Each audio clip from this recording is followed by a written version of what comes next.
another reaction video. And we got Larry Bird stories that prove he's the best trash talker. This is one of the videos I wanted to do so bad, I'm finally doing it.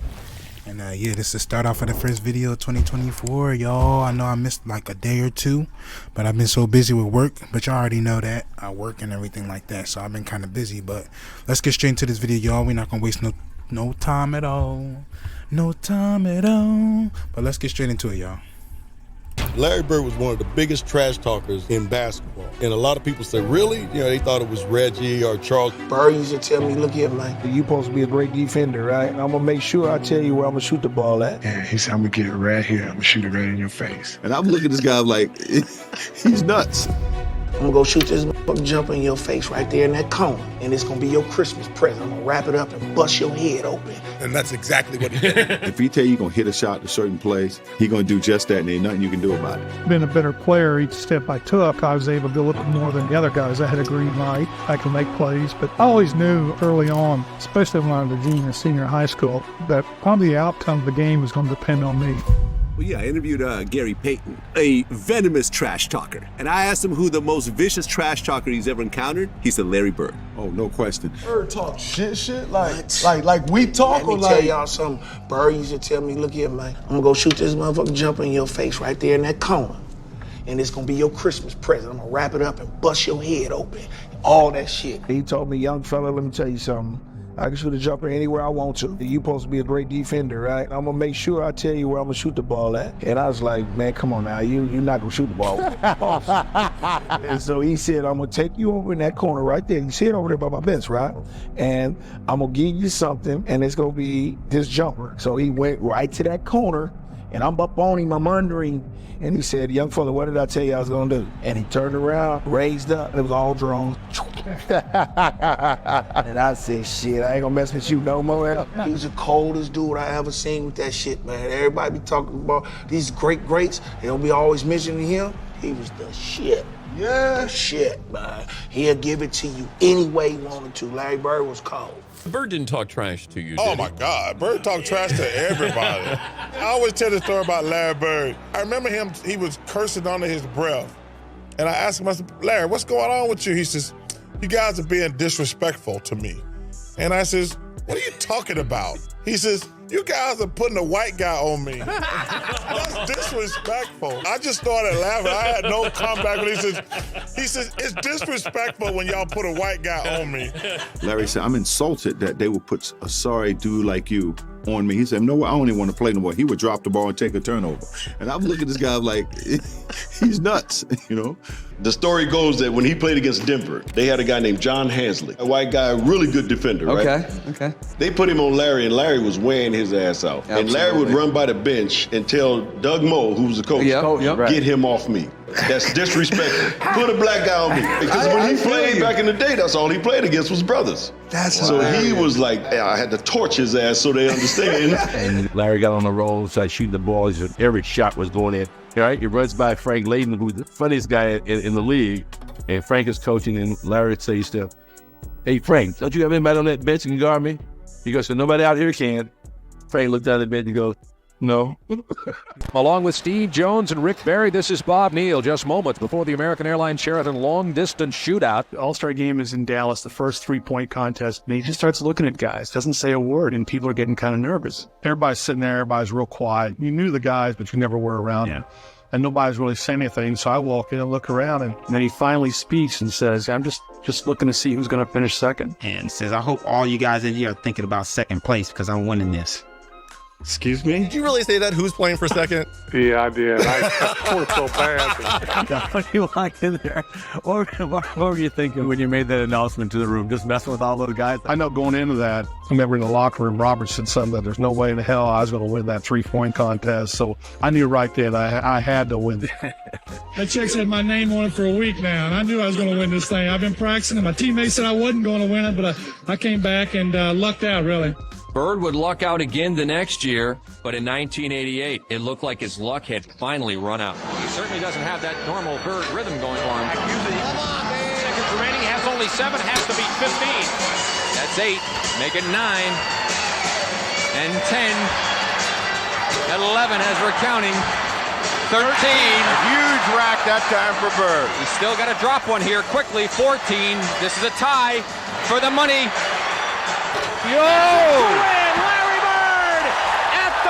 He knew exactly what the score was. He knew that that ball was going to win the competition for him, and it's almost like he did it in dramatic fashion just to make it more fun. He knew it when he let it go and was headed for the winner's circle. He didn't take off his top yet. I didn't see when he took off his top. Larry used to come in the locker rooms. He'd be getting his ankles taped, and he'd say, you know, hey, ball boy, run in and go find the scoring record in this building. You know, he needed those kind of challenges. He had accomplished every goal. We hadn't lost a game on the trip. And Larry told all of us players and the media too, tomorrow night's the last game of the trip, I'm going to play this one left-handed at least through 3 quarters. And it was at a time when, you know, McHale was still coming off the bench. And so Larry scores his 6th point on a left-handed shot. And I'll never forget it. McHale yells out. And McHale goes, hey, Jerome, wait till he starts shooting right-handed. And at the end of 3 quarters, I get 27 points left-handed. Well, left-handed is one thing, but when the game got close, I had to go back to the right one. He could hold all these things in his head during the game. So he'd have a shooting drill at the old Boston Garden. 4:30 in the afternoon. I was an early guy. I'd set up early. The garden would be dark. You know, late in the afternoon by himself, dark garden, come out with an equipment guy and just do the perimeter, shoot for half hour. All you heard was swishing. If he missed a shot during that thing, he'd say that the Bull Gang set up something wrong with the rim. You know, otherwise that would have gone in. I'd get there early, plug in my Stone Age computer right next to the bench.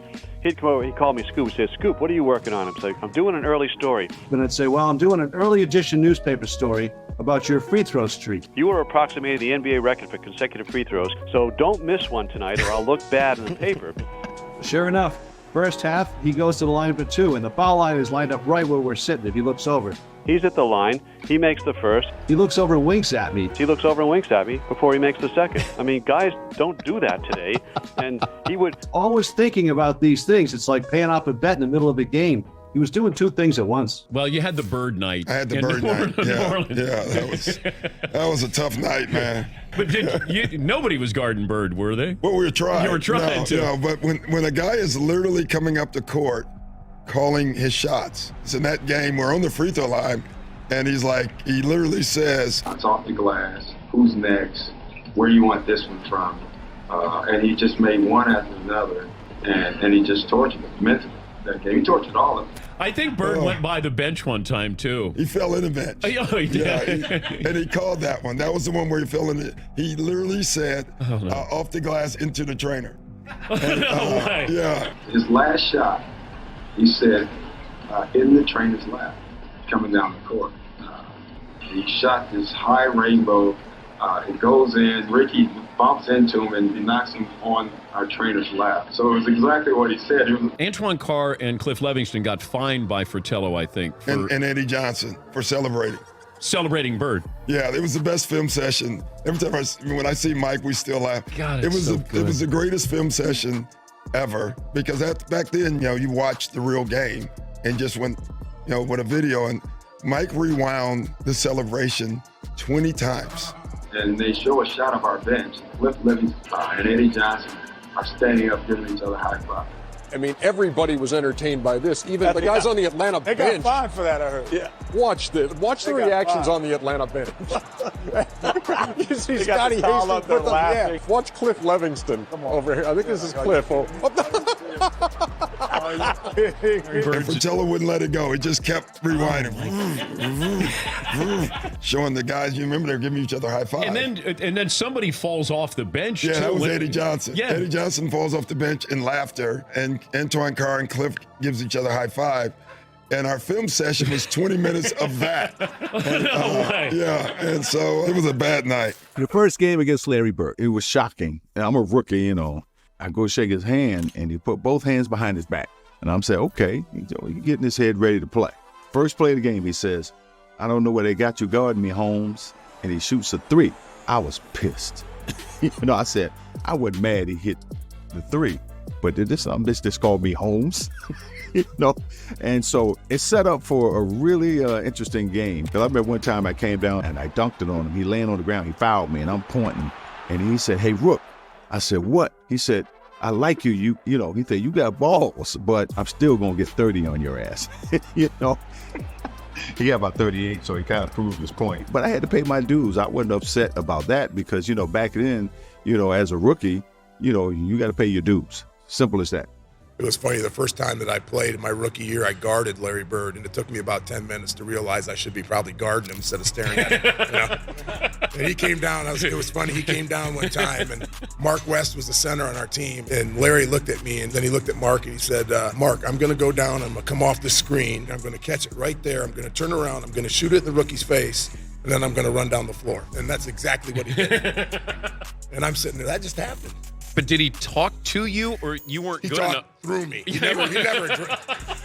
never addressed me. I love that. Like I wasn't even there. And did Mark West going, Mark was like, all right, okay, yeah, all right. You probably will. Good luck. And then he did. He did it. Well, there was nothing I could do about it. He backed up whatever he said. If he tell you going to hit a shot to a certain place, or if he going to take you down to the post, turn around, hit a fadeaway J, he going to do just that, and ain't nothing you can do about it. These guys came in together in 81. There's Kevin, there's Larry, there's Robert.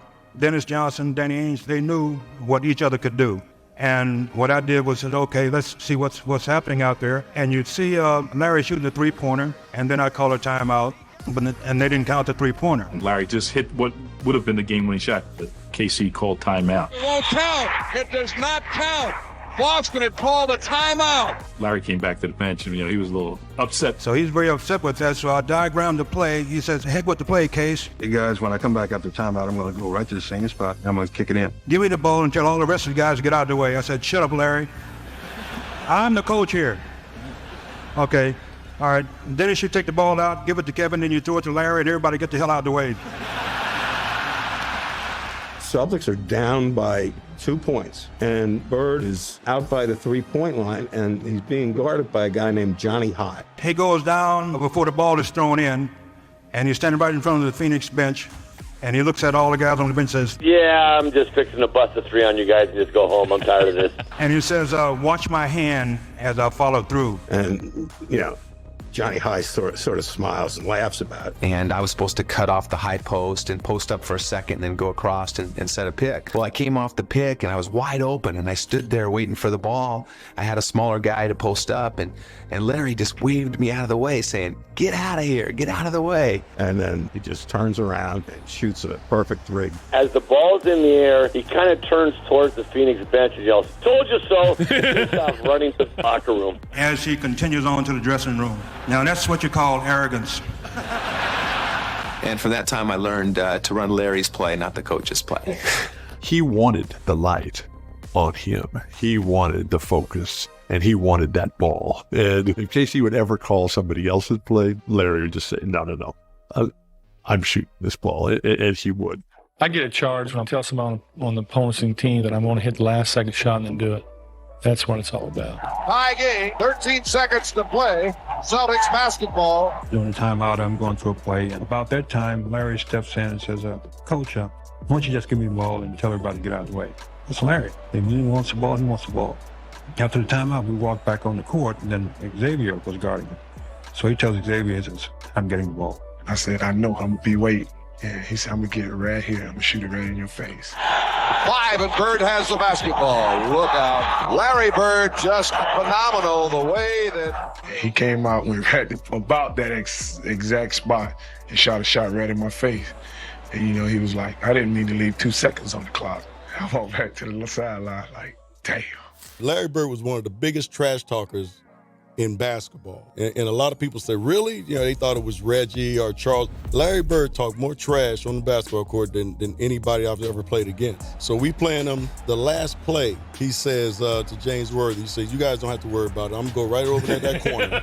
And I'm going to catch it, I'm going to shoot it, and I'm going to tie the game or win the game, whatever the case may be. They take the ball out, and I think it was either Danny or DJ? The late, great DJ. Yeah. You DJ coming down, right, with the ball. Oh, great DJ, that's good. So pass it to Larry, he's in that corner. Now I got to go out and close Larry Bird out. So as I'm running out to Larry Bird, he's talking trash to me. I don't know why you running out here. Who says that in the middle of the game? He said, I'm going to wait till you get 1 step away from me and I'm going to shoot it right in your face. So I got 1 step away. He shoots it all net, three-pointer, good. Take the ball out, man crow right to the corner, caught the shot, shot a three, game over. It's like, are you effing kidding me? And he turned to me and said, you did all that running for nothing. And he was saying in such a calm way that you didn't think it was trash talking, but it was trash talking. You're not gonna tell me you're gonna go over there and shoot the ball in my face. That's trash talking. But he would tell you before the play even started. He'd tell you where he's going, he'd tell you when he catches it, there's nothing you can do about it. And it was great trash talking because it wasn't vulgar. I mean, he wasn't pounding his chest. You can just be standing next to him. You know, I would jump out and try to block a shot on rotation, and he'd say, Scott. You jump high, but you don't jump that high. You can't get this. Scott, you're a little too late. Scott, you're not getting that. Why are you even jumping? Why are you running out of it? But it was all game. He'd say something like, don't do that. Yeah, don't do that. Yeah, I mean, he talked the whole game, and it was, after the game and after years of thinking about it, you're like, man, that dude, why he's one of the greatest players ever played. He was ridiculous. He came out here.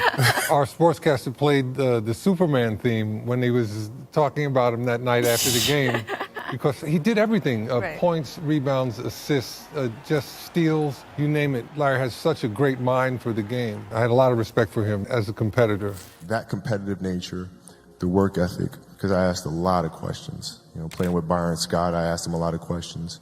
Eddie Jones, Magic, James Worthy, Kurt Rambis, all the Laker greats, I would always sit down and just ask them questions. What actually happened there? What did you feel there? Why?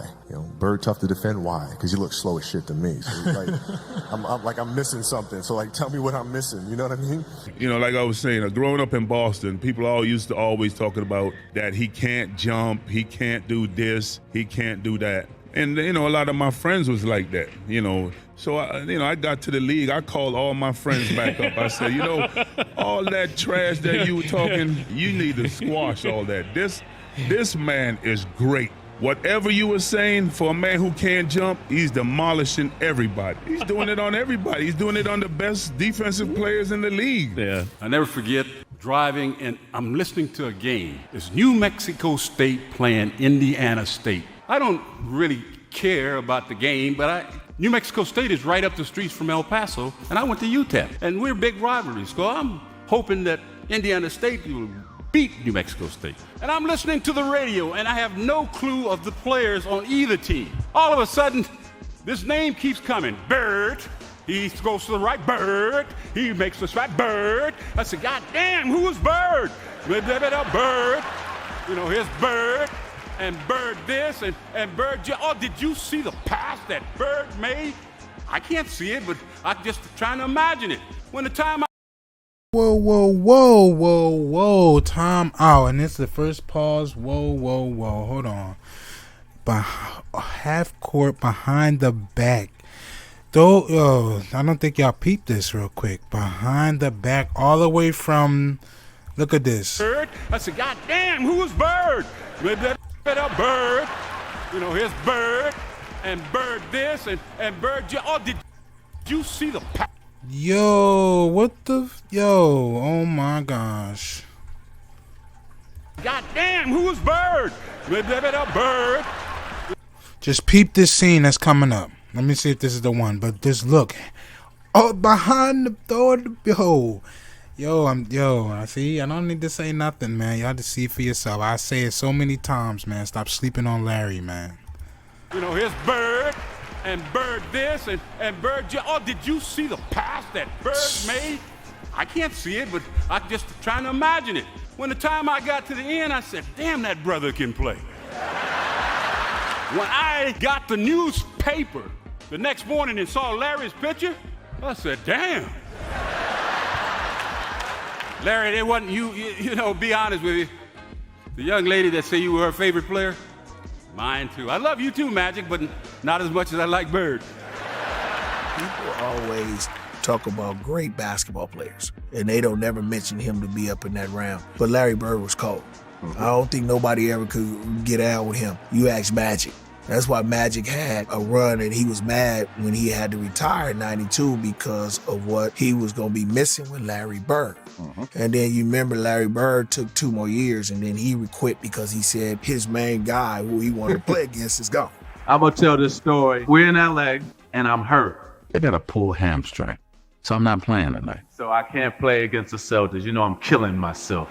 Larry warming up, the anthem is sung and get introduced, and right before they go out on the court, Larry comes down and says, you know what? Since you here, I'm gonna put a show on for you. So you just sit back and watch, okay? Don't worry. I'm gonna put a show on for you. And I'm like, man, get out of my face, man. Want to hear that? That's Celtics and the Lakers. And he went out. I think he scored 38 points, about 20 rebounds, about 15 assists. And every shot he would shoot, he would turn to me. Every time he hit one, he look at me. And I said, boy, the thing about it that I love about you is that most guys talk trash and can't back it up. But Mr. Bird, you can back your trash talking up. And last but not least, I'm gonna say this because you told me one lie. You only told me one lie in your career. Only one. And you only lied to the fans and all the people in the world one time. Do you know what that lie was? You don't remember, do you? Larry Bird said that there would be another Larry Bird one day. And Larry, there will never, ever, ever be another Larry Bird. And so, this is mine, and I signed it to you, to the greatest basketball player ever, but more important, a friend forever. I love you, I respect you, and I admire you.